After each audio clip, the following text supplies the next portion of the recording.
Keep Your Hands Off Eizouken is an anime about making anime from a guy who knows a lot about making anime for people who like anime. Never has there been an easier sell. Oh, and also the OP is an absolute banger. This 2020 adaptation of Sumito Urawa's manga is brought to you by Science Saru and Masaki Yuasa, a director famed for his varied animation and imaginative sequences, which is perfect for an anime like this, where the focus is very much on imagination and animation. The story follows Asakusa, Mizusaki and Kanamori, three girls with a mission of forming a high school anime club, which doesn't simply watch or review anime, but creates it. This show is a blatant love letter to the medium itself, celebrating the inspiration and graft poured into each sequence to bring it to life, and the boundless potential for expression and storytelling each work represents. The main characters embody the different roles and skill sets found at an animation studio, which allows them to slip into their designated positions and get production up and running. Asakusa is a dreamer, a designer, a world builder, and an explorer. She spends her time replicating real-world locations and systems to help her better create fictional settings and details. Naturally, she comes up with the stories and creates the background art. Mizusaki is a perfectionist, obsessed with natural motion and recreating realistic, believable movements to satisfy her own standards, even if a general audience wouldn't appreciate her craftsmanship. She's the team's character animator. And lastly is Kanamori, a hardened realist with money on her mind. A strategist and logistician, always seeing the bigger picture, she has little time for emotion or her comrades' creative indulgences. She is their producer. The show really works because, if I didn't mention before, the OP is an absolute banger, but also because of the well-defined chemistry of its three leads. Very early on, you get a clear picture of their temperaments and the things that drive them, giving rise to believable, character-based moments of cooperation, conflict and comedy. You also have the girls' relationships with external influences. On the one hand, you have the more outlandish dealings like Mizusaki's family sending goons after her, or the tyrannical student council and politics of the club system. The use of the word Eizouken, which roughly translates to AV club, is a result of the school's politics not allowing for multiple anime clubs. Other partnerships play far more into allegories for the anime industry itself, collaborating with other clubs for financial or production support, attaining promotional opportunities and manufacturing contracts for physical media.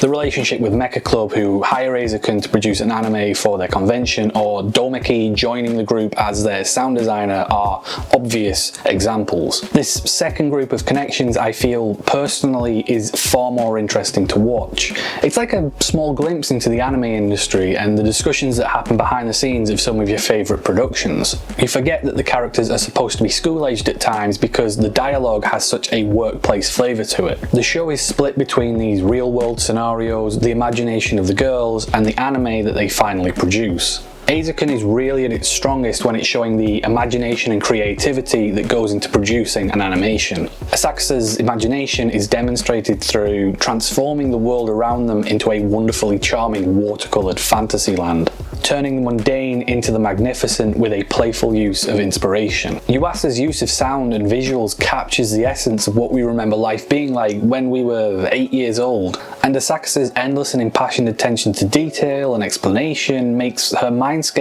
all the more endearing and real. She strives to create what she calls the greatest world, and in those brief moments where we can glimpse into it, it's definitely a world we would want to be a part of.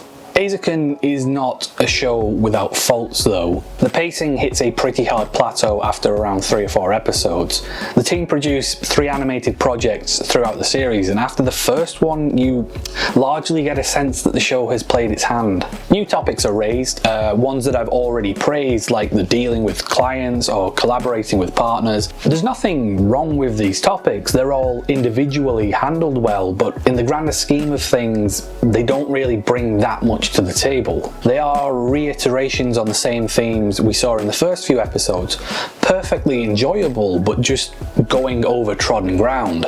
We can see examples of this in Kanamori and Mizusaki's backstories. Asakusa's origin comes to us in the opening of episode 1 in an off-brand tribute to Hayao Miyazaki and serves as a great introduction to her character. We don't see into Kanamori's past until episode 9, well into the show's run, and by that point It's not telling us anything we don't already know. For the record, Kanamori is my favourite character from this show. Her dominating personality and skeletal design could so easily have seen her cast as a heartless caricature of studio money men. But getting to know her character, seeing her sentimental side and understanding her pragmatic approach to fiscal sustainability was the surprise highlight of a show about celebrating artistic expression. She doesn't do things to make money, she makes money to do things, and that is an important distinction because it shows that she does believe in Asakusa and Misasaki's dreams and is motivated to see them remain financially viable. The problem with delving into her past in episode 9 is that at that stage in the series we already know all of that.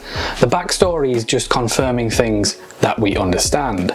The backstory itself is fine, it's a logical reason for why Kanamori does the things that she does, but her actions weren't illogical to begin with, and we know her motivations, so when we see her childhood here, it doesn't really bring us anything new, other than just being a nice way to pass the time, which is emblematic of a lot of the show past episode 3. I've also got a minor complaint about the real world sometimes feeling a bit too cartoonish. Most of the time it's fine, but in particular, Misasaki's parents sending a hit squad after her to prevent her from watching anime seems like a particularly bizarre plotline, especially because the resolution is so underwhelming. It just feels like it distracts more from the story than it contributes. Overall though, Eizouken is a really strong anime, one with, once more, a banger of an OP, and it is certainly worth your time. It's a fascinating gaze into the creativity and labour that goes into producing animation and the passion needed to make it succeed. It also scratches that itch of watching people making things, which if you're anything like me and find yourself falling down rabbit holes and watching 7 hours of historical dressmaking, fine arts restoration, or virtual theme park design and management and other things that you didn't think that you cared about, this is the show for you. Lastly, something that I found interesting is that the Eizouken manga also has a 6-episode live-action adaptation which aired a month after the anime finished. Unfortunately, this wasn't available on any channel or streaming service where I live, so I wasn't able to watch it. Wink. Anyway, it's interesting to compare the two because they both had to have been produced at the same time and were entirely independent of each other. The live action only covers the first part of the anime. I mean, it's not as good and it focuses far more on the student council politics aspects of the story.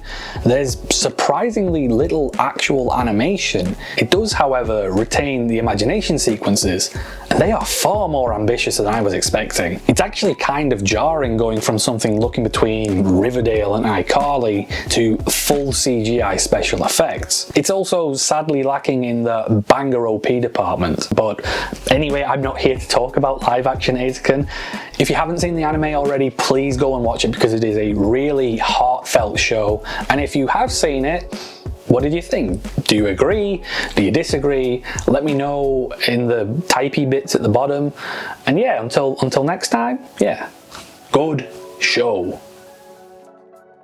Thanks for watching. This is my first attempt at a sort of less formal, less effort review, so as well as the show and talking about Eizouken, feel free to let me know how you felt this went. It's something I'd like to do more of because I'd like to get some videos out faster, and I think it suits shows that I don't want to do particularly deep dives into. But yeah, on the subject of deep dives, I'm also releasing alongside this a series of videos about Made in Abyss and Girls Last Tour, which are a bit more deep dive stuff, so yeah, I would really appreciate if people could check those out too. But until next time, thanks.